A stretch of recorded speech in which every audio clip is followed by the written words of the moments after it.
que é mordomia cristã?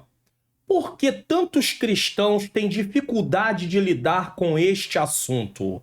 Esse é o tema do nosso Expondo as Escrituras de hoje. Está entrando no ar o programa Expondo as Escrituras. Comigo, Pastor Mário Luna. Um programa para você entender e praticar a palavra de Deus. A paz do Senhor, sejam bem-vindos a mais um programa Expondo as Escrituras. Eu sou o Pastor Mário Luna, é com muita alegria e satisfação que eu recebo você aqui. Se você está chegando pela primeira vez, não vá embora, fique conosco, pois vamos aprender lições preciosas hoje no nosso programa. Hoje, o Expondo as Escrituras, nós vamos estar falando do texto de Gênesis, capítulo de número 14, versículos 17 a 20. E essa exposição, ela está explicando também a leitura bíblica em classe da lição de número 10, que será ministrada no dia 4 de setembro de 2022, que tem o tema Sutileza contra a Prática da Mordomia Cristã. Então, duas coisas estão acontecendo aqui ao mesmo tempo. Eu estou fazendo a exposição de um texto e essa exposição serve de complemento para a lição de número 10. Tá? E eu quero deixar um aviso desde já para que você não esqueça que a palestra Investimentos para um Casamento Saudável já está gravada já há um tempo aqui no nosso canal e ela está completa. Compromisso do casal, o papel da esposa, o papel do marido, a vida sexual no casamento do casal, comunicação do casal e colheita do casal. Pastor, eu não preciso, então indique alguém. Muitas pessoas estão precisando. É claro que nós não temos aqui a pretensão de esgotar o assunto, mas lições importantes estão sendo ensinadas. Você sendo um divulgador, você está aí ajudando vidas a serem edificadas. Vamos ler o texto da lição do Expondo as Escrituras de hoje, Gênesis 14, 17 a 20. E o rei de Sodoma saiu-lhe ao encontro, depois que voltou de ferir a Quedorlaomer e aos reis que estavam com ele, no vale de Savé, que é o vale do rei. E Melquisedeque, rei de Salém, trouxe pão e vinho, e este era sacerdote do Deus Altíssimo. E abençoou-o e disse: Bendito seja Abrão, do Deus Altíssimo, possuidor dos céus e da terra. E bendito o Deus Altíssimo, que entregou os teus inimigos nas tuas mãos e deu-lhes o dízimo de tudo. Deu-lhe os dízimo de tudo. Vamos fazer uma oração? Senhor Deus e Pai, eu quero pedir ao Senhor nesse momento, te agradecer por essa oportunidade de estar mais uma vez aqui no programa Expondo as Escrituras e pedir ao Senhor que o Senhor possa iluminar minha mente, porque nós sabemos que por causa do pecado a mente humana foi obscurecida acerca das tuas coisas, mas através do teu Espírito Santo que habita em nós, podemos ter a iluminação para ter clareza daquilo que a tua palavra diz. Ilumina, Senhor, a mente daquele que está assistindo esse programa e que possamos aprender as lições necessárias para colocar em prática em nome de Jesus. Bom, se você deseja baixar aí o PDF desse Expondo as Escrituras, o link está aqui na descrição. Basta você descer na descrição, vai lá na parte de baixo, vai ter lá, faça download, clique, vai ser levado para o meu site dessa página e aí você vai encontrar o botão para fazer download. Se você tiver dificuldade em fazer isso, aqui no canal é só você procurar aí que tem um vídeo pequeno que ensina como fazer download gratuitamente dos PDFs. Qual é o passo que você deve, os passos que você deve tomar, isso vai te ajudar bastante. E se você está na sua TV e quer baixar o PDF, aponte a câmera do seu celular para o QR Code para que você possa fazer o download desse PDF. Bom, eu quero pedir a você, quero informar a você que no dia 5 de agosto de 2022, a minha conta do Google foi hackeada e junto disso eu perdi o meu canal temporariamente. Ou seja, eu perdi todo o controle do meu canal no YouTube também. Fiquei com a parte do Google Drive comprometida, começou a dar erro de links, as pessoas começaram a reclamar, mas ninguém sabia do que estava acontecendo porque eu não tinha como falar, porque eu estava sem acesso ao meu canal. E aí Graças a Deus, o canal foi reavido, a equipe do Google entrou em trabalho para poder trabalhar e resolver esse problema, e o problema foi resolvido, graças a Deus. Há canais que nunca mais conseguem ser reavidos, mas para a glória de Deus o canal foi reavido. E mais, o canal foi reavido e ele não foi mexido em nada, né? Às vezes o hacker deleta vídeos, coloca vídeos, deleta o canal, deleta todos os vídeos do canal, mas o Senhor não permitiu. E aí eu tomei a seguinte decisão: pedi a você para me seguir no Instagram, Pastor Mário Luna Oficial. Se o conteúdo aqui do canal é importante para você, é importante você estar comigo no Instagram, porque se acontecer alguma coisa, eu tenho como avisar. Eu não tinha como avisar. Como é que eu ia avisar? Espero que nunca mais isso aconteça, porque é uma experiência horrível. Mas graças a Deus o Senhor é bom. Então me siga no Instagram, Pastor Mário Luna Oficial. Na verdade, todas as minhas redes sociais, você tem como me seguir no Twitter, Pastor Mário Luna Oficial, no Facebook, Pastor Mário Luna Oficial, a minha página, a minha fanpage, e no Instagram. Mas de preferência no Instagram, justamente porque ali eu posso comunicar com você caso haja algum problema. Bom, tô deixando uma novidade para vocês, quem está assistindo o canal já sabe dela, mas eu volto a dizer: criação de artes digitais com Ângela Luna, é a minha esposa.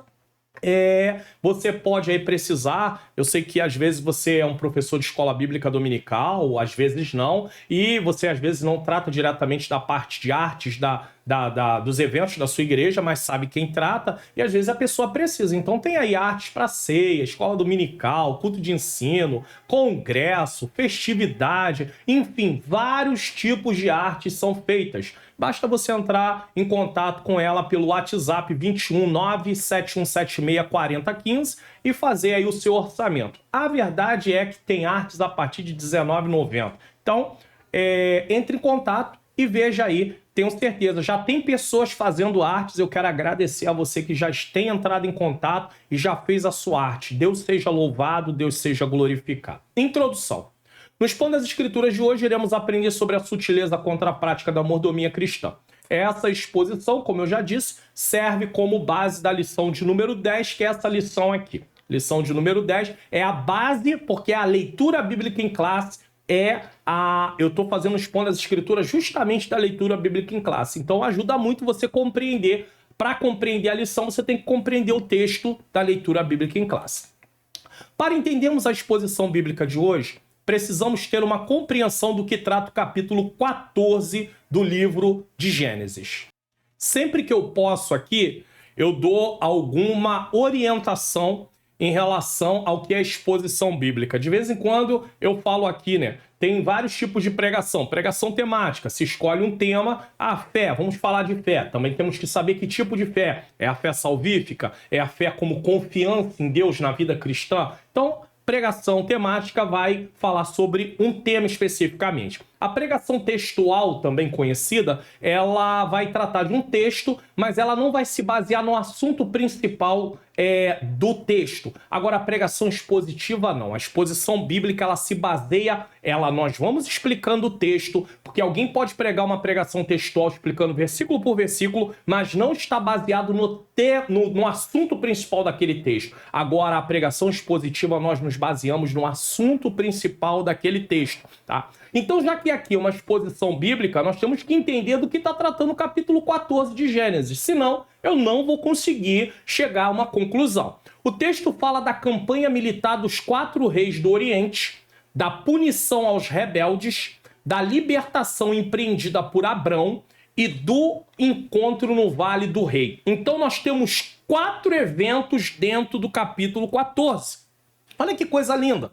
4 coisas diferentes dentro do capítulo 14. Se nós vamos falar, nós vamos nos ater a cada ponto para podermos entender. Se eu fosse fazer uma exposição do capítulo 14 inteira, eu ia ter que falar desses 4 assuntos que estão relacionados aqui dentro do capítulo 14.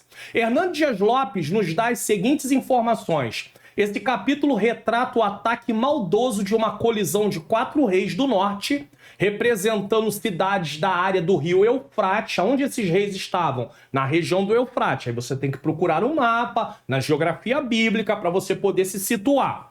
aos 5 reis cananeus representando as cidades do Baixo Vale do Jordão, nas cercanias do Mar Salgado. Aí você também precisa de um mapa para poder verificar isso. Aqueles 4 reis babilônios declararam guerra aos 5 reis da cidade cananeia e tornaram esses reis vassalos. O que é vassalos? Que paga tributo a alguém por 12 anos. Então, os 4 reis fizeram os 5 reis de vassalos, ou seja, eles tinham que pagar tributo para eles. No 12º ano da vassalagem, os 5 reis do Vale do Jordão se rebelaram, mas em vez de se libertarem do poder opressor dos reis dominadores, foram derrotados, massacrados e espoliados por eles. Então, eles estavam sendo ali pagando tributo, eles se rebeliam, não querem mais pagar tributo, mesmo assim eles perdem. E aí eles são massacrados, espoliados e tudo mais. Pelo fato de Ló morar em Sodoma, ele foi sequestrado e seus bens foram pilhados, levados para a terra dos opressores. Ou seja, os bens foram resgatados, tomados e Ló é levado junto com tudo que tinha sido pego ali por aqueles 4 reis. Tá? Abrão, ao tomar conhecimento de que seu sobrinho Ló tinha sido sequestrado pelos reis do Oriente, forma um exército composto de 318 homens treinados em sua casa com seus aliados, Aner, Escol e Mamre, Gênesis 14, 24.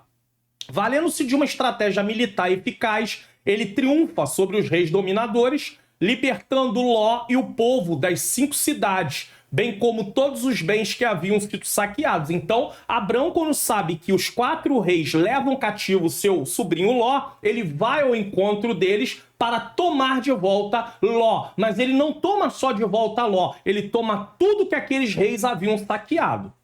No retorno, Abrão tem um encontro com Melquisedeque, de quem recebe pão e vinho e a quem dá o dízimo. O rei de Sodoma oferece a Abrão os despojos da guerra, reivindicando apenas o povo, mas Abrão rejeita a sua oferta. É sobre esse encontro com o rei de Melquisedeque que iremos aprender lições no Expondo das Escrituras de hoje. Então eu fiz um panorama aqui rápido para você, o que está acontecendo no capítulo 14. Mas nós só vamos nos ater ao último assunto, a parte, né? Um dos assuntos. São 4 assuntos, mas nós só vamos nos ater ao assunto de Melquisedeque nesse caso.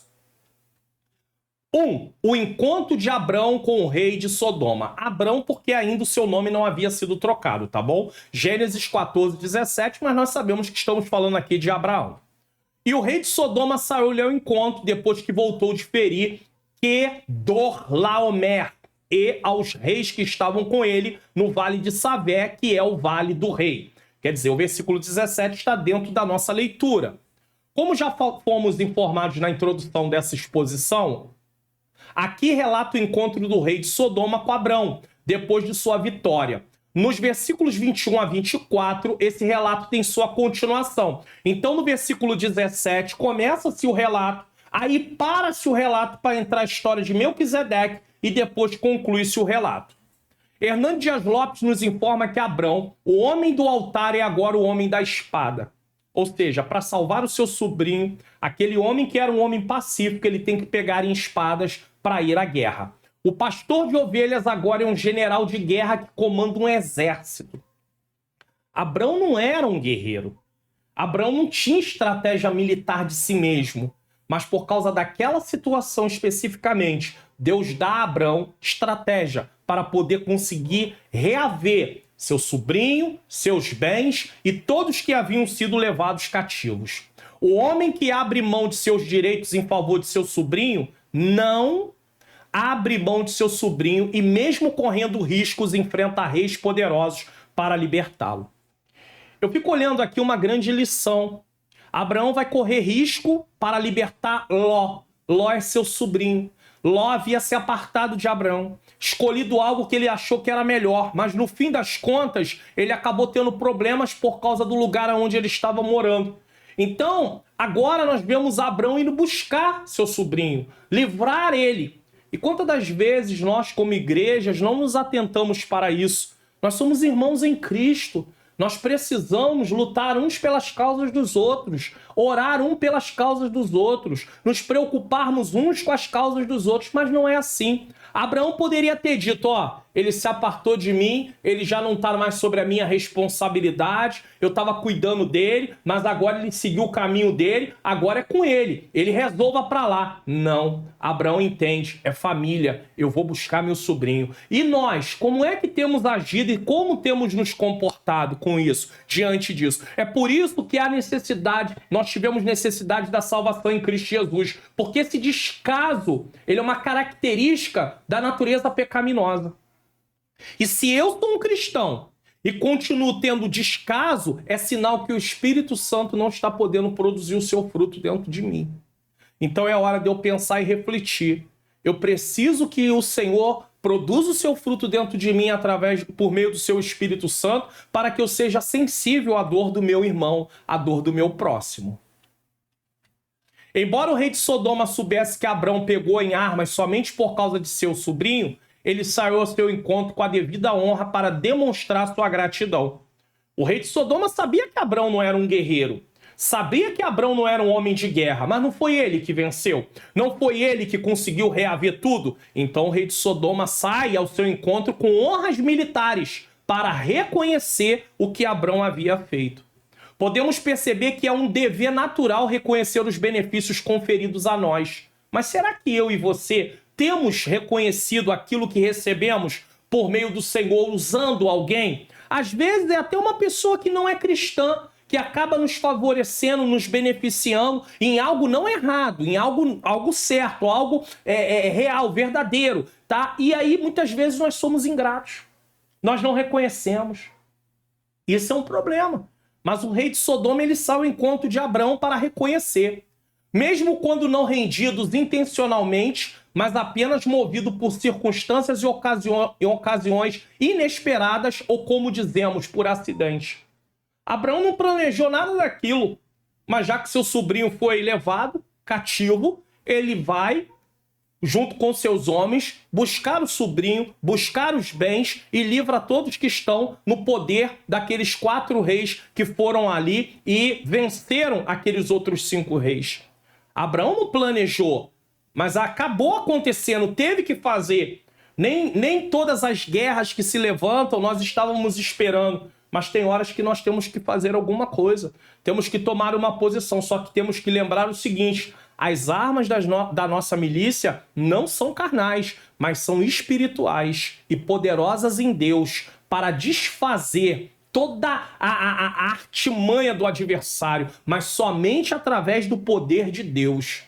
Além disso, todo evento rende maior glória a Deus, porque a vitória de Abrão foi celebrada dessa maneira.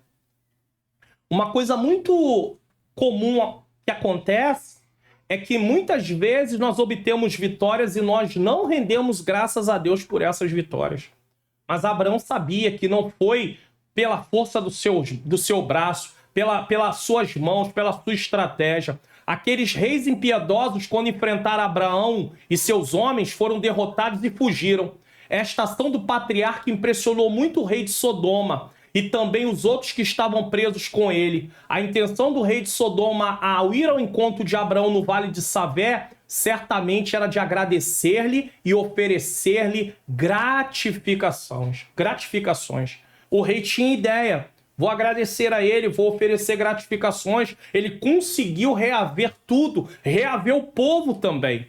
Quando contamos com a presença de Deus, podemos ousar e ser bênção para outras pessoas, libertando-as dos seus problemas. Será que você tem sido um canal de bênção para que outras pessoas sejam abençoadas? Você é um facilitador. Deus pode te usar para facilitar, para tornar a vida de alguém um pouco menos dolorosa? Ou você é o tipo daquela pessoa que só se preocupa com você? Eu só me preocupo comigo. Se é a minha família, se são as pessoas mais perto, eu estou pronto a ajudar. E olhe lá, mas se não for, eu não vou me envolver. Não é assim. Somos uma família. E mesmo que for uma pessoa que não servir a Deus, ela é o nosso próximo e precisa de socorro dentro das nossas possibilidades. Haverá gratidão da parte delas, mas o importante é louvarmos a Deus que nos possibilitou sermos usados por Ele. Nesse momento, aí o interessante aqui, sabe o que é? Não foi a estratégia. Deus deu uma estratégia, Abraão tinha uma estratégia de usar os seus 318 homens que estavam ali como soldados. Mas o número 318 não é uma fórmula mágica. Existem pessoas que pegam essa numeração e acham que isso é uma fórmula mágica para resolver qualquer tipo de problema. Deus é o Deus que trabalha de formas diferentes. Quantas vezes você vê Deus trabalhar de formas totalmente diferentes dentro da história bíblica? Então não adianta você querer reproduzir um ato achando que o ato em si vai resolver o seu problema, porque não é o ato, é o Deus que mandou fazer aquilo, naquele momento. Mas, de repente, na sua vida não é desse jeito, não vai ser dessa maneira. Então, nós temos que pegar os princípios que encontramos dentro do texto, mas não podemos pegar o ato em si. Às vezes a gente encontra obediência, a gente encontra confiança, a gente encontra humilhação. Tudo isso são coisas que Deus exige de nós. Mas a questão de ter que ser o número 318, isso Deus não exige de nós. O número 318 não é um número mágico que vai, através de nós usarmos o número 318, vai haver, de qualquer maneira, uma vitória. Não é isso que o texto diz para nós e nos ensina. Nesse momento, Moisés faz uma interrupção no relato de Abrão e do rei de Sodoma e inclui o encontro de Abrão com Melquisedeque. Então ele vem contando a história, Moisés narrando a história, porque nós entendemos que quem escreveu o Pentateuco de Gênesis a Deuteronômio foi Moisés. Aí ele vem narrando a história, quando chega naquele ponto, ele para, no versículo 17, ele entra com a história de Melquisedeque e depois ele continua para finalizar o capítulo 14. Então vamos lá? Você está gostando do conteúdo da mensagem de hoje? Então a primeira coisa que eu quero pedir a você é divulgue o canal. Não está sendo bênção para você? Então por que você não pode promover o canal no sentido de ser bênção para outras pessoas? Você não deseja que outras pessoas sejam transformadas? Deseja que outras pessoas conheçam a palavra de Deus? Então divulgue o canal no grupo da sua família, de repente no WhatsApp, ou para a sua família, para os irmãos em Cristo da sua igreja, para as pessoas da sua rede social. Divulgue o canal, seja um divulgador para que outras pessoas, não para que o canal cresça em si, no sentido de benefício para o pastor Mário Luna, não, no sentido de vidas serem abençoadas, vidas serem transformadas. Também se inscreva, ative o sininho das notificações, compartilhe também esse vídeo, não só divulgue o canal, compartilhe esse vídeo. Comente o que você está achando, se ficou até o final, de que lugar do Brasil você está assistindo e deixe o seu like. Isso é importante. Se você está na TV, aponte a câmera do seu celular para o QR Code para que você possa assinar o canal e ativar o sininho das notificações.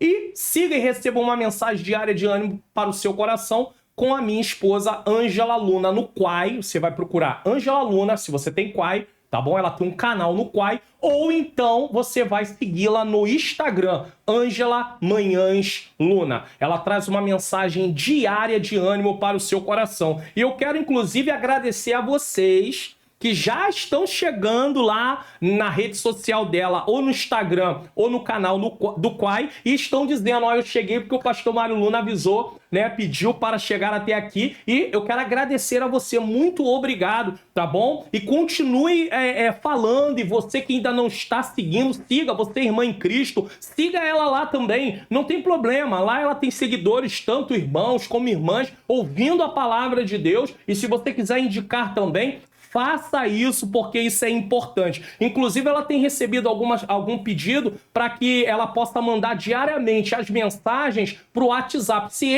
essa é a sua vontade, que ela mande para o seu WhatsApp, você entra em contato com ela e diga, irmã Ângela, manda para o meu WhatsApp diariamente as mensagens, porque ela com certeza vai enviar para você também. Tá bom? 2. O encontro de Abrão e Melquisedeque. Gênesis 14, 18 ao 20. Então, o relato para sobre a questão do encontro de Abrão com o rei de Sodoma e abre-se o encontro de Abrão com Melquisedeque. Quem era Melquisedeque? Primeira pergunta. Gênesis 14, 18. E Melquisedeque, rei de Salém, trouxe pão e vinho, e este era sacerdote do Deus Altíssimo. Então vamos ver.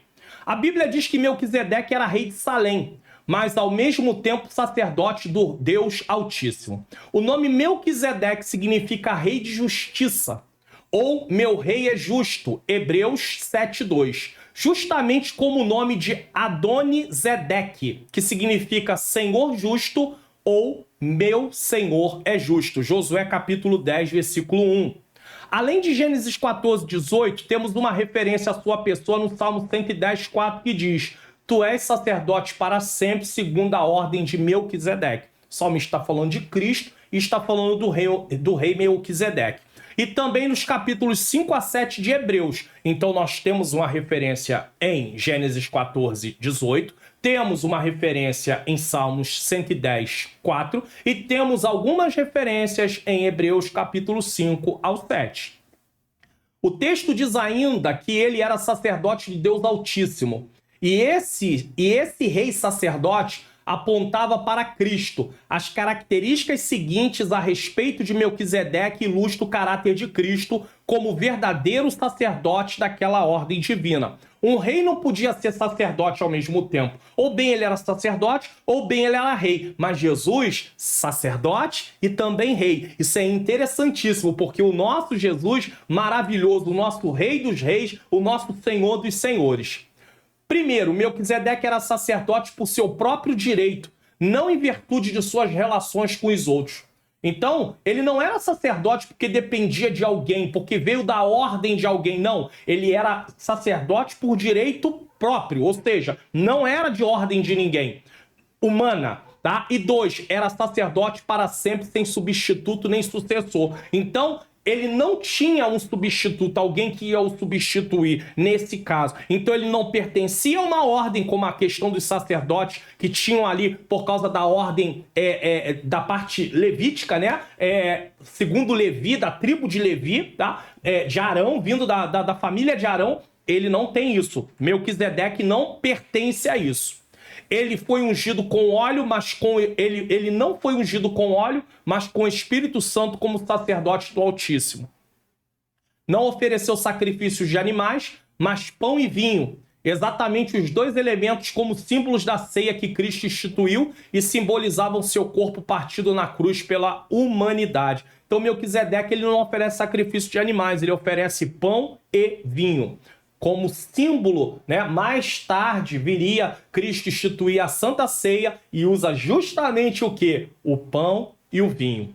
Quinto, ele reuniu em si as funções sacerdotais e reais, algo estreitamente proibido em Israel, mas ao ser manifesto em Cristo, sacerdote no seu reino. Zacarias capítulo 6, versículo 13. Então Melquisedeque era sacerdote e era rei. Cristo, sacerdote e rei. Ainda podemos dizer que Melquisedeque é mencionado 10 vezes nas Escrituras. Se você pegar a versão ARA, a NVI e a King James, 10 vezes Melquisedeque é mencionado. Mas nada sabemos sobre sua origem, nem sua genealogia é mencionada. Propositalmente, não se fala nada sobre a origem de Melquisedeque e sobre sua genealogia. Da onde ele veio? Quem ele era? Nesse sentido, nada é falado. E aí alguém vai querer especular, vai querer usar alguma base fora da Bíblia, buscar, e aí teremos sérios problemas porque isso foi proposital. Não falar nem da origem, nem da sua genealogia. E essa ausência é realmente estranha, porque temos visto que Gênesis é o livro das genealogias, o livro das famílias, das informações sobre as gerações, mas provavelmente ele apareceu assim para se tornar um tipo da pessoa de Cristo, viu? Proposital, que também não teve princípio e não terá fim. Hebreus 7, 1 a 3 diz que esse sacerdote era um tipo de Cristo que naturalmente fez o serviço de um sacerdote como aqueles da posterior ordem de Arão, da ordem dos levitas. Olha o que diz Hebreus 7, do 1 ao 3. Porque este Melquisedeque, que era rei de Salém e sacerdote do Deus Altíssimo e que saiu ao encontro de Abraão, quando ele regressava da matança dos reis e o abençoou, a quem também Abraão deu o dízimo de tudo, e primeiramente por interpretação, rei de justiça, e depois rei de Salém, que é rei de paz. Rei de Salém significa rei de paz, sem pai, sem mãe, sem genealogia, não tendo princípio de dias, nem fim de vida, mas sendo feito semelhante ao Filho de Deus, permanece sacerdote para sempre. Cristo, como sumo sacerdote, pertencia à ordem sacerdotal de Melquisedeque. Jesus não era sacerdote segundo a ordem de Arão, segundo a ordem levita. Jesus era sacerdote e é sacerdote segundo a ordem de Melquisedeque. Nesse caso, tá bom? Só para você poder entender. Quando se fala de ordem, não está falando de mandato, mas está falando de linhagem, do que veio, né? Os outros sacerdotes que vieram, vinham ali segundo a ordem de Arão. Começa em Arão e dá prosseguimento. O caso, Cristo não vem no prosseguimento de Arão. Cristo vem na questão ali como Melquisedeque. Melquisedeque é um tipo de Cristo. Ele não era Cristo, mas um tipo, porque não tinha origem, não tinha início, não é mencionado nada, propositalmente, justamente para se comparar, fazer a comparação dele com Cristo. Então, Jesus, ele é sacerdote segundo a ordem de Melquisedeque. O sacerdócio de Arão era só para o povo de Israel, porém o sacerdócio de Melquisedeque era um tipo de sacerdócio universal de Cristo para todas as nações. Tá entendendo? Então, o sacerdócio levítico era só para Israel. O sacerdócio de Cristo, não, para todas as nações. Nós, gentios, agora igreja, mas nós antes, como gentios, não judeus, porque existem três povos diante de Deus. Existem os judeus, existem os gentios, que não são judeus de sangue, não são israelitas, e existe a igreja. A igreja é todo aquele que aceita Jesus, sendo judeu ou gentio. Mas antes de Cristo nós éramos gentios, só que o sacerdócio de Cristo veio abranger todo. Ele não veio só para os judeus, ele veio também para todo aquele que nele crê, seja judeu, seja gentio. 2. O que ele fez a Abraão? Primeiro, quem ele era. Agora, o que ele fez? Versículo 19, versículo 20, a parte A. E abençoou e disse: bendito seja Abraão, do Deus Altíssimo, o possuidor dos céus e da terra. E bendito seja o Deus Altíssimo que entregou os teus inimigos nas tuas mãos. No versículo 17, temos algumas informações sobre Melquisedeque. Ele é sacerdote do Deus Altíssimo. Esse é um dos nomes pelos quais Deus é conhecido no Antigo Testamento. Ele é o El Elyon. Na verdade, no versículo 18, tá uma correção. Não no 17. No versículo 18, temos algumas informações sobre Melquisedeque. Ele é sacerdote do Deus Altíssimo. Esse é um dos nomes pelos quais Deus é conhecido no Antigo Testamento. Ele é o El Elyon. O salmista reconhecia Deus como Altíssimo e Onipotente. Olha o que ele diz no Salmo 91:1. Aquele que habita no esconderijo de quem? Do Altíssimo, o El Elyon. A sombra do Onipotente descansará, ou seja, o Todo-Poderoso. Isso quer dizer que Deus está acima de tudo e de todos, e ainda tem todo o poder. Ele é transcendente, por isso, está além. Embora esteja no mais alto dos lugares, habita ele com os de coração contrito e abatido de espírito. Olha o que diz Isaías 57:15. Porque assim diz o Senhor, o alto e o sublime, que habita na eternidade e cujo nome é santo. Em um alto e santo lugar habito, e também com o contrito e abatido de espírito, para vivificar o espírito dos abatidos e para vivificar o coração dos contritos. Você já parou para pensar na grandeza do Senhor? E como ele é bondoso e misericordioso de se relacionar conosco, seres pecadores. Mas mesmo ele sendo quem ele é, ele se apraz, ele se agrada de nos se relacionar conosco, esperando de nós uma resposta favorável, uma resposta positiva, a nos humilharmos debaixo da sua potente mão e reconhecermos quem ele é para o servi-lo.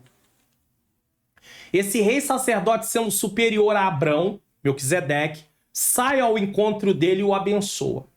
que ele é superior? Olha a posição dele, é ele que está abençoando Abrão.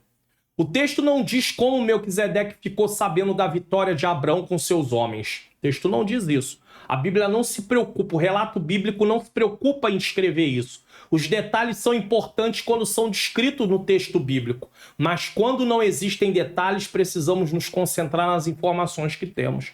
E é aqui que muitas pessoas, nas suas mensagens, acabam deixando a mensagem confusa. Então, de tanto querer cavar, acaba lameando a água fica toda enlameada, ou seja, a água fica turva. Por quê? Porque está procurando o que o texto não diz, o que a palavra de Deus não relata. E aí acaba trazendo coisas que traz distrações. Se o texto não diz como ele ficou sabendo, nós não sabemos como ele ficou sabendo. Melquisedeque abençoou Abraão, que como ele também servia ao Deus Altíssimo. E em uma cultura que era politeísta, nesse caso adoravam vários deuses, lá estão Melquisedeque e Abrão, que servem ao único possuidor dos céus e da terra.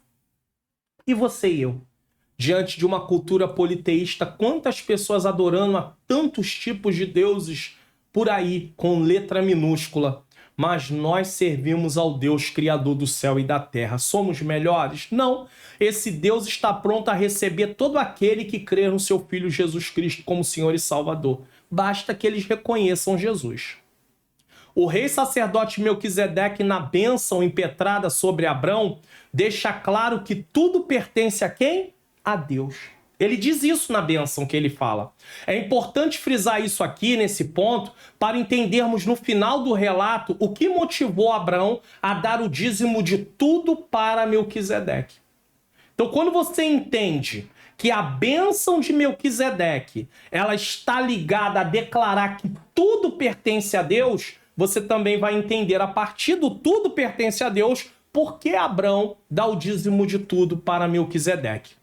O texto também deixa claro que a vitória de Abrão sobre todos aqueles reis se deu não pela força do seu braço, nem porque o número 318 tem um poder mágico, como eu já disse, mas porque o Deus Altíssimo entregou os inimigos nas mãos de Abrão. Muitas vezes nós queremos trazer para nós a glória daquilo que nós recebemos, que nós conquistamos. Só que não era pela força de Abrão, era pela força do Senhor. Não era a história de Abrão, era a história do Senhor através de Abrão. Os relatos bíblicos não narram a história do personagem em si sozinho. Ele tem alguém por detrás. Quem é? O Senhor. Então, se nós não tivermos entendimento disso, nós vamos querer repetir os feitos dos personagens da Bíblia sem a força do Senhor, sem a ajuda do Senhor. E com certeza nós ficaremos frustrados, porque se não for o Senhor, se não fosse o Senhor, jamais Abraão teria conseguido vencer. Séculos se passam e Davi apresenta a mesma compreensão acerca do Senhor diante das guerras que Israel enfrenta. Olha o que diz 1 Samuel 17:47. E saberá toda esta congregação, ou seja, todo esse povo, que o Senhor salva não com espada, nem com lança, porque do Senhor é a guerra, e ele vos entregará na nossa mão. Então, houve momento na história que Deus usou os homens com espada e lança para poder trazer vitória? Houve, mas naquele momento, Deus estaria demonstrando que ele era o Senhor da guerra. E ele não usou nem espada, nem lança. Davi usou uma funda e uma pedra. E o Senhor deu vitória por quê? Porque ele é Deus. Melquisedeque celebra Abraão como guerreiro de Deus e o abençoa. Melquisedeque vem ao encontro dele para também celebrar ali como a vitória de Abraão. Assim como veio o rei de Sodoma reconhecer o que Abraão tinha feito, trazendo de volta tudo, agora aparece Melquisedeque. O rei de Sodoma não foi abençoar Abraão, ele foi apenas para agradecer, reconhecer o feito de Abraão e também resgatar, poder ver se tinha como reaver aquilo que lhe pertencia, pelo menos às pessoas. Só que Abraão não quis ficar com nada do rei de Sodoma. Agora Melquisedeque não. O rei Melquisedeque vem abençoar Abraão. Abraão reconhece Melquisedeque como legítimo sacerdote e rei de seu Deus, conforme vemos abaixo. Aí, olha aqui o versículo de número 20, a parte B. A atitude de Abraão diante do rei Melquisedeque. E deu-lhe o dízimo de tudo. E aí alguém logo vai pensar, entrega tudo. Tudo que você tiver, você dá. Não, não, não. Ele está dando o dízimo. O dízimo de tudo é diferente. Ele não está dando tudo, ele está dando o dízimo de tudo naquele momento. E vamos a entender isso aqui. O rei Melquisedeque acabara de engrandecer aquele que permitiu que Abrão tivesse tamanha vitória. A quem Melquisedeque engrandece? Aquele que permitiu. Quem permitiu? O Senhor. Para quem é a glória? Do Senhor. Para quem é a honra? Do Senhor. Agora, nada impede que aquele que Deus usa, nós reconheçamos. Podemos dizer para ele que o Senhor continue te abençoando, que você possa continuar deixando Deus te usar pela bondade dele. Isso é reconhecimento. Queremos te agradecer pelo trabalho que você tem prestado na obra do Senhor. Isso é reconhecimento, isso é agradecimento. É outra situação. Agora, a honra, dizer quem fez? O Senhor. Quem operou o milagre? O Senhor. Quem operou maravilha? O Senhor. Não foi a vitória de Abrão sobre aqueles reis, mas a vitória de Deus através da vida de Abrão. Será que eu e você temos noção disso? Às vezes alguém chega até nós e fala, olha, você está pregando muito, você está fazendo muito, Deus está te usando muito, e aí, será que nós temos ideia que é o Senhor? Ou será que nós começamos a nos sentir vaidosos e acharmos que somos nós? Ah, se eu não for no culto, Deus não vai operar. Ah, se eu não chegar até lá, Deus não vai se manifestar. Deus não depende de mim, não depende de você. Ele nos usa pela bondade dele, pela sua misericórdia. Ele usa de amor para conosco. Mas entenda, eu não posso me achar autossuficiente. Até porque Deus rejeita o soberbo. Deus se opõe ao soberbo. Entenda isso, tá? O humanismo coloca o homem no centro. Então, não foi a vitória de Abrão sobre aqueles reis, mas a vitória de Deus através da vida de Abrão. O humanismo coloca o homem no centro. Todos os feitos são proezas dos homens. E o humanismo tem entrado dentro das nossas igrejas. Porém, quando reconhecemos que somos apenas um instrumento nas mãos de Deus, a honra é dele. O mesmo Abrão que rejeita qualquer gratificação do rei de Sodoma, Gênesis 14, 22 e 23, que nós não estamos aqui expondo esses versículos, mas fazendo apenas menção só para você entender que Abrão, ele rejeita qualquer gratificação. Olha o que diz. Abrão respondeu ao rei de Sodoma, jurou solenemente diante do Senhor, o Deus Altíssimo. Olha ele fazendo menção do Deus Altíssimo, Criador dos céus e da terra, que não ficarei com coisa alguma do que é seu, nem sequer um fio ou uma correia de sandália. Do contrário, o rei poderia dizer, fui eu quem enriqueci Abrão. A honra seria do rei de Sodoma. Não, a honra é do Senhor. É o mesmo que está pronto a dar do que tem ao rei Melquisedeque em reconhecimento a tudo o que Deus vinha realizando em sua vida. Ele não quer receber nada do rei de Sodoma, mas ele está pronto a dar ao rei Melquisedeque em reconhecimento ao que Deus havia feito na sua vida. Olha que coisa linda. Abraão não é avarento. Abraão não ama dinheiro. Se Abraão amasse dinheiro, ele queria tudo que o rei de Sodoma. Vou ficar com tudo. Não. O coração de Abraão não estava no dinheiro. O coração de Abraão estava no Senhor. O dinheiro era apenas algo para ser usado de acordo com a necessidade que se houvesse. Ele não era escravo do dinheiro. O dinheiro não era senhor de Abrão. Os valores que ele tinha, os bens que ele tinha, não dirigiam sua vida. Ele não vivia em favor do dinheiro. Ele vivia em favor do Deus Todo-Poderoso, o Deus dono do ouro e da prata. Quantas pessoas se rendendo ao dinheiro, servindo ao dinheiro, fazendo tudo por dinheiro e esquecendo que o Todo-Poderoso é a Ele que devemos honrar, é a Ele que devemos engrandecer. O que adianta ter tanto nessa terra e passar uma eternidade separada de Deus para sempre? Porque é eternidade. Uma vida separada de Deus para sempre. O que adianta? Então pare. Isso não quer dizer que um cristão não possa ser bem-sucedido financeiramente, mas ele não pode nunca inverter o valor do Senhor e colocar o valor no que ele tem. Porque o apóstolo Paulo, escrevendo a Timóteo, ele falou que os ricos não colocassem a sua confiança no dinheiro por causa da incerteza. Hoje pode ter, mas amanhã pode não ter. Às vezes, uma pessoa nos dias atuais tem aí investimentos, bolsa de valores e outras coisas mais. É errado determinado tipo de investimento? Não. Depende do que você vai investir. Existem aí investimentos que realmente não são seguros, mas isso não é garantido. Você pode, por exemplo, você pode investir em dólares. Há pouco tempo o dólar estava em queda livre. E aí quem comprou dólar nesse momento de queda livre, no momento que o dólar subiu, o seu dinheiro valorizou. Mas o dólar também pode voltar a cair. E aí o seu dinheiro vai desvalorizar. Então é algo que não é seguro. Mas isso não quer dizer que você não possa fazer investimentos. Agora, o Senhor não. O Senhor é a nossa segurança para sempre. O texto diz, e deu-lhe o dízimo de tudo. Quem deu? Há quem diga que foi Melquisedeque que deu. Aí o livro de Hebreus diz que não. A carta aos Hebreus diz que não. Diz que foi Abrão que deu o dízimo. Não foi Melquisedeque que deu o dízimo. Por que Melquisedeque daria dízimo a Abraão? Na verdade, o menor dá ao maior. Quem é o maior nessa história? Melquisedeque, porque era sacerdote e rei. Abraão não era sacerdote e também não era rei nesse sentido. Mas Melquisedeque era sacerdote e rei.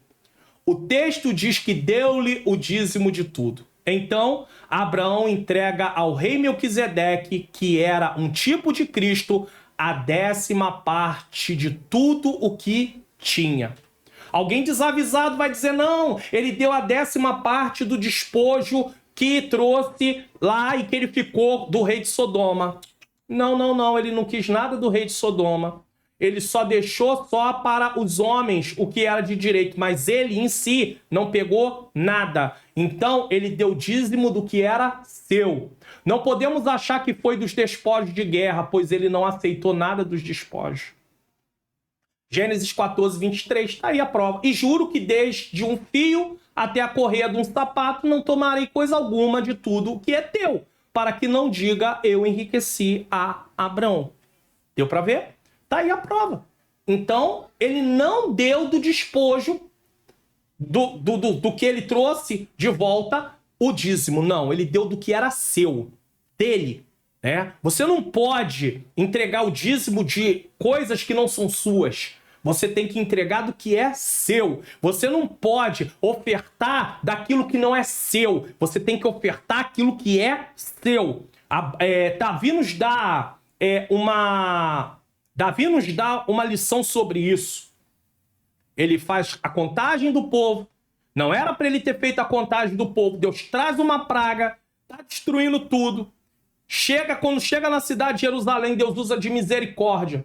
E aí não destrói. E depois, mais tarde, Davi vai fazer uma oferta ao Senhor. E ele quer fazer essa oferta. Procura Araúna. E aí, chegando lá, ele se propõe, Araúna propõe a dar tudo. Ele falou, não oferecerei ao Senhor aquilo que não me custe nada. Ou seja, tem que custar alguma coisa. É preciso haver um custo. Não pode ser algo... Eu não posso ofertar aquilo que não me custou nada. Algo que não é meu. Algo que alguém me deu apenas para ofertar. Não. Precisa ser de mim. Eu preciso ter essa atitude. Ele não deu dízimo por coação. Isso aqui é importante. Nem fez aquilo por uma barganha, mas ele fez por reconhecimento e gratidão ao Deus Altíssimo, possuidor dos céus e da terra. Por que é importante dizer que ele não deu dízimo por coação? É muito comum nos dias de hoje, na hora de falarmos sobre dízimos e ofertas em algumas igrejas, citar logo e dizer, não, porque Malaquias capítulo 3, a partir do 10, diz, né, que vocês roubam, e aí alguém vai, na hora da aplicação, fala, então, você não pode roubar o Senhor, ladrão não entrará no reino de Deus, e aí começa uma série de coisas, então começa uma coação. A igreja até pode receber aquele dízimo, mas você sabia que Deus não recebe? Então não adianta coagir o povo dessa forma. É preciso ensinar a eles que dízimo é reconhecimento. É preciso ensinar a eles que nós precisamos reconhecer que Deus é dono de tudo, mas não por coação, porque a igreja até recebe, humanamente falando, a igreja está recebendo, mas Deus não recebe. Se a pessoa entregar obrigado, a igreja não recebe. Obrigado eu não digo por uma coação no sentido de colocar uma arma na cabeça, tem que dar, que aí já não seria nem uma coação em si, né? Aí já seria realmente, tá ali um roubo, vamos usar assim, né? Tá tirando daquela pessoa, né? Mas a questão é colocar esses textos de uma forma de coagir, né? Forçar uma barra, não é assim. Deus disse realmente naquele tempo que o povo estava roubando no dízimos e nas ofertas, ou seja, estava retendo o que não era deles. Opa, olha aqui, olha aqui o que eu estou dizendo. Eles estavam fazendo o quê? Retendo o que não era deles. Por quê? Porque a 10ª parte era do Senhor. Deus deu para eles administrarem, só que Deus quer de volta a 10ª parte. Mordomia cristã. Vocês podem usar o que é meu, o Senhor dizendo, mas eu quero a 10ª parte de volta. E aí, eles estavam segurando, retendo o que não era deles. Por isso era um roubo, no sentido de reter. Mas nós não podemos, para poder forçar uma barra, dizer assim, você é ladrão, você vai para o inferno.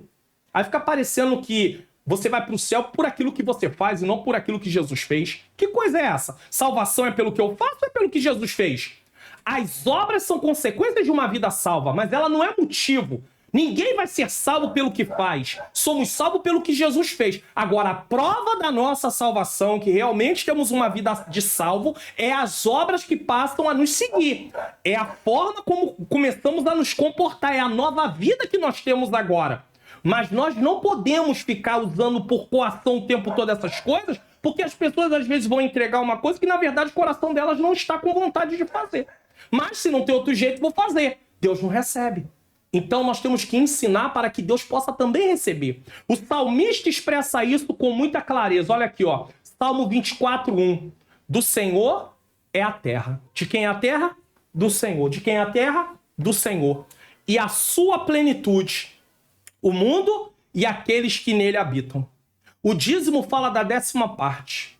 O povo de Israel deveria entregar o dízimo das suas colheitas, de seu gado, de seus rebanhos. Levítico 27, 30 a 32. Esses dízimos eram entregues aos levitas, Números 18, 21 a 32. No tabernáculo e posteriormente no templo, Deuteronômio 12, 5 a 14. Tanto é que é dito que havia ali, quando nós lemos ali Malaquias capítulo 3, que é muito usado também, e é bíblico, claro que é bíblico, mas nós temos que ter muito cuidado de como nós fazemos aquela aplicação para que não haja ali um ar de coação total, que aí é algo que Deus não quer. Deus não quer que ninguém faça nada obrigado.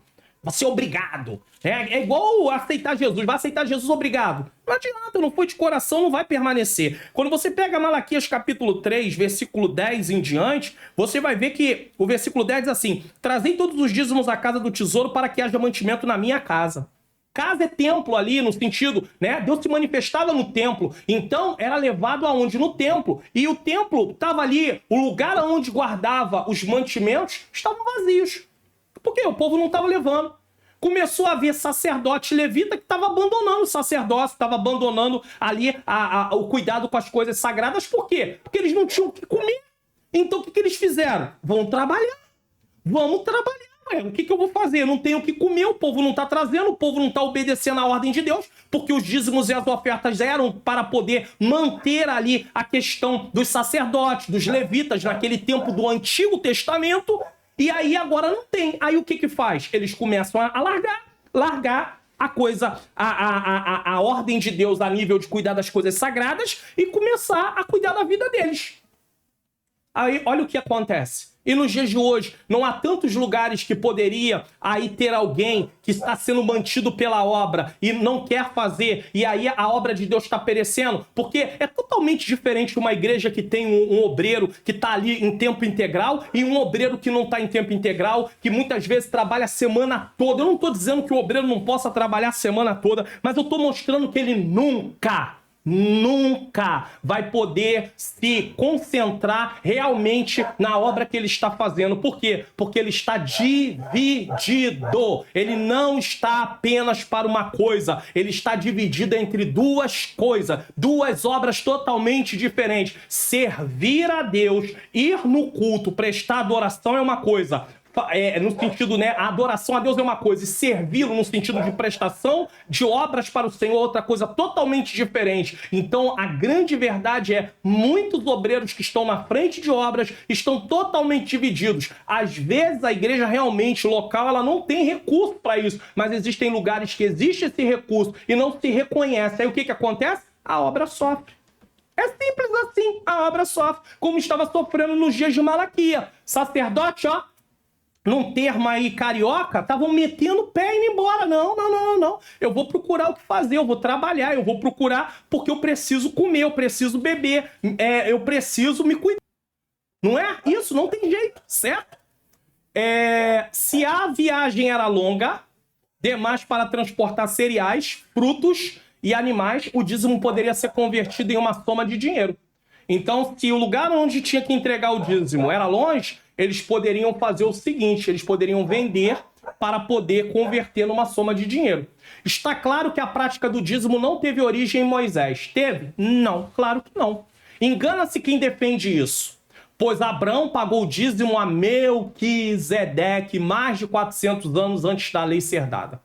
Na verdade, na lei de Moisés, ele foi regulamentado diante do povo de Israel.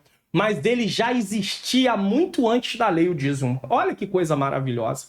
Melquisedeque é maior do que Abraão, porque recebeu dízimos dele e o abençoou. Gênesis 14, 19, 20, Hebreus 7, 6 a 8. Como já deixamos claro, o sacerdócio de Melquisedeque não vem de uma família sacerdotal. No entanto, recebeu o dízimo de Abraão e o abençoou. Não resta dúvida de que o inferior é abençoado pelo superior. Inferior, Abraão. Superior, Melquisedeque, um tipo de Cristo. Logo, Melquisedeque é superior a Abraão, que é maior do que os levitas. Preste atenção. Melquisedeque é superior a Abraão, que é maior do que os levitas, seus descendentes. Os levitas que recebem dízimo de seus irmãos são homens mortais, mas aquele que recebeu dízimos de Abraão, por ser um tipo de Cristo, não teve princípio de dias nem fim de existência. Hebreus 7,3 fala sobre isso. Ou seja, é aquele de quem se testifica que vive. Hebreus 7,8. A devolução dos dízimos e a entrega das ofertas são resultado do nosso reconhecimento que tudo pertence a Deus. Por isso está equivocado quem usa de ameaça para que o povo devolva o dízimo ou entregue-o porque a obra de Deus precisa.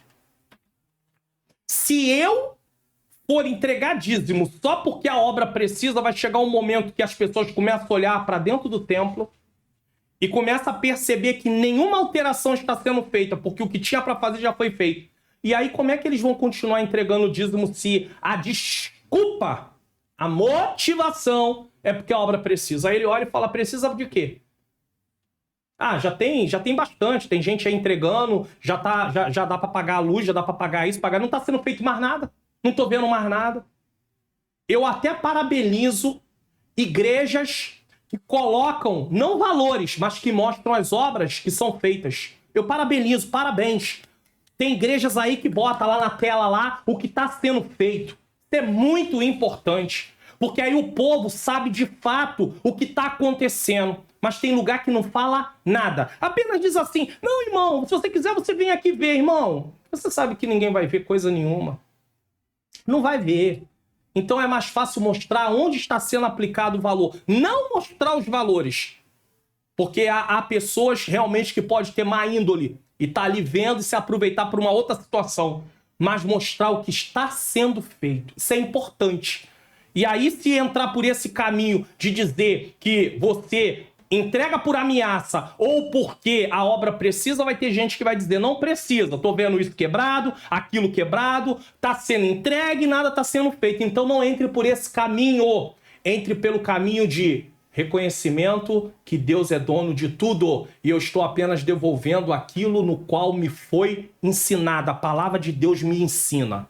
Ao invés disso, devemos ensinar o povo de Deus que tudo pertence a Deus. Ele nos colocou nessa terra para dominar e administrá-la. Somos mordomos, mordomia cristã. Não somos donos de absolutamente nada. Você sabia que o seu carro não é seu, a sua casa não é sua, o seu dinheiro não é... Não é seu, não é meu. Sabe por quê? Porque tudo é do Senhor. Agora, uma vez que eu me entreguei a minha vida ao Senhor, eu não quero reconhecê-lo, não quero agora cultuá-lo através do meu dízimo e também das minhas ofertas. Como assim? E aí eu também passo a não promover o reino dele, porque o reino aqui nessa terra precisa de recurso. Agora, o motivo de eu devolver o dízimo e de entregar oferta não é em si fazer para a obra ser feita porque a obra precisa, mas reconhecimento. Agora, uma vez que eu faço isso, como consequência, a obra de Deus pode ser feita. Então, motivo para devolver dízimo e ofertar, reconhecimento a Deus. Consequência de eu entregar o dízimo e de eu ofertar, obra do Senhor sendo realizada. Entendeu agora? É muito diferente. Agora, se eu for entregar dízimo, devolver dízimo e ofertar por causa da obra de Deus, eu nunca vou reconhecer que Deus é dono de tudo. E esse é o maior problema que nós vamos ter. Não somos donos de absolutamente nada. Gênesis 1, 28 diz assim, e Deus nos abençoou, e Deus lhe disse, frutificai e multiplicai-vos, e enchei a terra, e sujeitai-a e dominai-a. Olha aí o governo. Sobre os peixes do mar, sobre as aves do céu, sobre todo animal que se move sobre a terra. Precisamos aprender que nossa adoração inclui também nossas finanças. Nosso culto envolve nossas finanças. Não pense você que o momento de tirar a oferta é uma parte que não tem nada a ver com culto. É culto também. Entenda isso em nome de Jesus. É culto também. Os dízimos e ofertas são parte do nosso culto a Deus. Devolvemos o dízimo e ofertamos em reconhecimento por quem Deus é e por tudo que Ele fez por nós. Isso fala da nossa gratidão.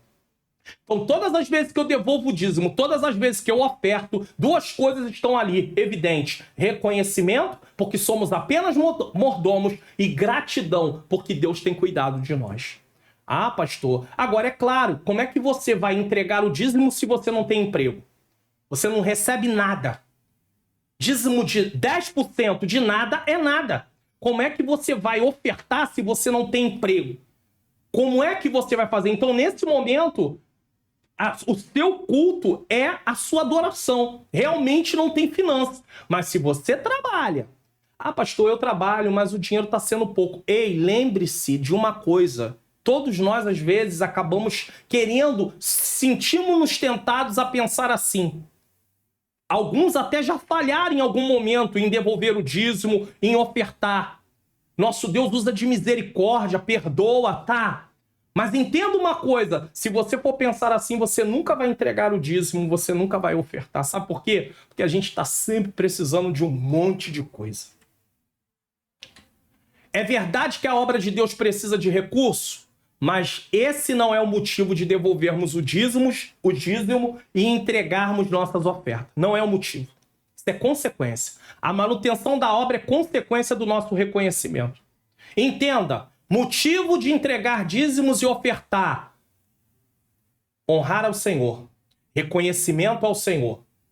Agora, consequência, aí sim, a obra dele sendo realizada aqui na terra. Então, o motivo é o reconhecimento, é a gratidão. E a consequência é a obra dele sendo realizada. Em muitas igrejas usa-se um discurso de intimidação ou de estímulo à barganha.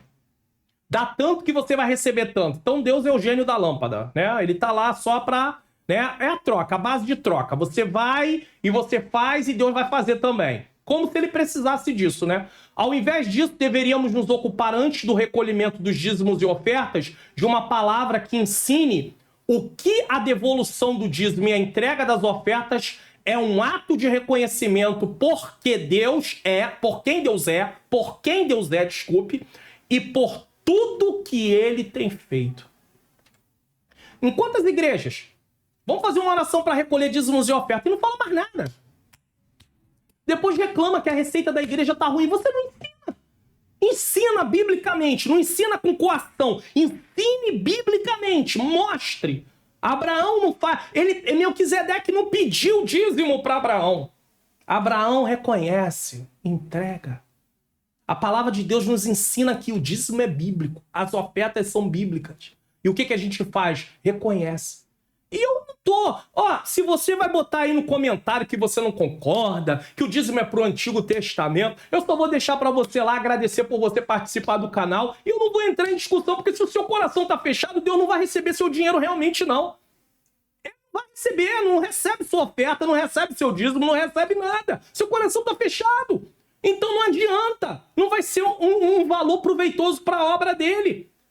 Porque você está com o coração fechado. Não adianta. Então a gente não vai aqui bater boca com essas coisas de forma nenhuma. De forma nenhuma. Agora, é claro. Alguém é obreiro da igreja. De vez em quando tá lá na frente lá para poder falar até de uma palavra ofertória.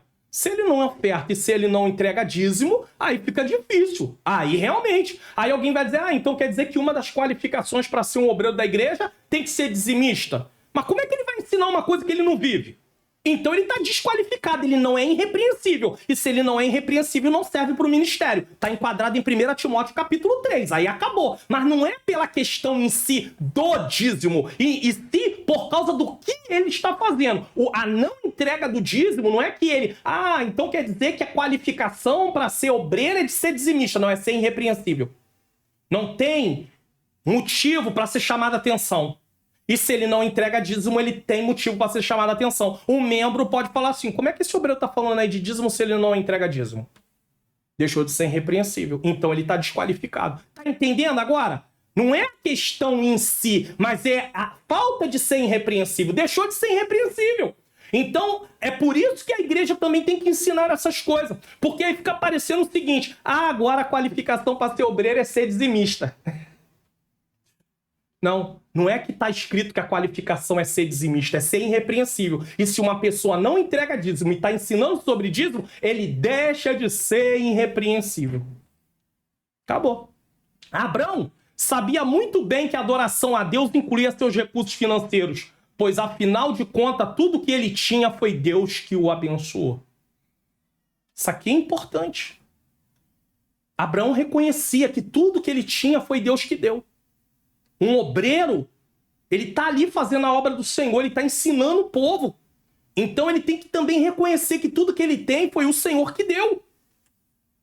Eu acho interessante que tem gente que não concorda com o dízimo, não concorda que se oferte, mas quer participar do culto com ar-condicionado. E quem é que paga isso? Vem da onde esse dinheiro? Da onde que vem mesmo? Tá entrega dos dízimos e das ofertas. Quer sentar no banco, quer tomar água geladinha. Engraçado, quer usufruir de uma coisa que ele acha que não tem necessidade de fazer. Agora, se todo mundo pensasse como ele, o que aconteceria? O templo fecharia, porque não teria recurso para se manter, e aí alguém vai dizer assim, ótimo, voltaríamos ao tempo da igreja primitiva, aonde o povo não cultuava nos templos, mas cultuava nas casas. Eu só posso taxar isso, infelizmente, perdoe-me, essa palavra que eu vou usar agora aqui é uma palavra que tem sido mudado o seu significado, mas eu só posso taxar isso de ignorância. Ignorância não é uma pessoa bruta, grosseira. Ignorante é uma pessoa que não tem conhecimento do que ela está falando. Por que as igrejas eram feitas em casa? O Império Romano não reconhecia o cristianismo como religião, uma das religiões oficiais. Não. Então, eles perseguiam. A igreja estava debaixo de perseguição. O Brasil não tem uma lei de perseguição nesse sentido. Agora, se uma perseguição estourasse, muitas vezes as pessoas passariam a se reunir em casas. Nesses países onde não é permitido o cristianismo, isso acontece. Mas nos países onde o cristianismo é permitido, se tem templos, porque tem que se agrupar as pessoas que fazem parte daquele lugar. Então não me vem com essa história, porque a única coisa que alguém fala uma coisa dessa, ele só prova uma coisa, ele tem ignorância histórica. Ele não conhece a história da igreja, ele não conhece o contexto daquela época para falar sobre isso. E aí quer defender uma coisa que não tem conhecimento, não tem base. Pode até funcionar com quem não estuda, com quem não lê. Agora, com quem estuda, com quem lê, não adianta, que isso não vai funcionar. Agora, a gente também não vai bater boca com isso, claro. Gênesis 12, 1-3, olha o que diz. Ora, o Senhor disse a Abraão, sai da tua terra e da tua parentela e da casa de teu pai para a terra que eu te mostrarei. Ele diz isso para Abraão. E fartei uma grande nação e abençoar-te-ei. Olha aí, a bênção vem de quem? De Deus. E engrandecerei o teu nome. E tu serás uma bênção. Tu serás uma bênção.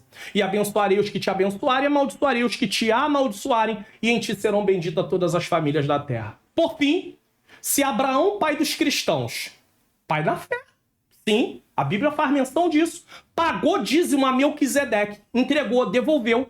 Nós, filhos de Abraão, pela fé, Paulo trata disso na sua carta, devemos pagar ou devolver os dízimos a Jesus, o sacerdote segundo a ordem de Melquisedeque. Aí alguém vai falar, peraí, pastor, para tudo, como é que eu vou devolver dízimos a Jesus? Se Jesus não está aqui nessa terra, mas a igreja dele está, que representa, que está aqui como uma agência propagando o reino de Deus. E essa agência que propaga o reino de Deus, a igreja na terra, o corpo de Cristo, o templo do Espírito Santo, pessoas, ela precisa sim, só que nós não devolvemos primeiro por causa de precisar para fazer a obra, e sim reconhecimento ao Senhor. Então, Abraão reconhece a posição de Melquisedeque e devolve a ele os dízimos. O dízimo. Os dízimos foram pagos antes da lei, durante a lei e também no tempo da graça. A prática dos dízimos é ensinada nos livros da lei, nos livros históricos, nos livros poéticos, nos livros proféticos, nos evangelhos e nas epístolas. E aí? Essa prática não cessou com o término do sacerdócio levítico, porque é anterior e posterior a ele. Veio antes da lei e fala depois da lei. Jesus, quando fala, ainda diz... Não deveis deixar de fazer essas coisas e omitir aquelas. E ele fala do dízimo também. Você gostou do conteúdo da mensagem de hoje? Divulgue o canal. Não está sendo bênção para você? Vai ser bênção para outras pessoas. Divulgue no seu grupo da sua família no WhatsApp. Divulgue para a sua família. Divulgue para a sua igreja, os irmãos da sua igreja. Divulgue na sua rede social. Seja um divulgador da palavra de Deus. Propague a palavra de Deus. Leve a palavra de Deus.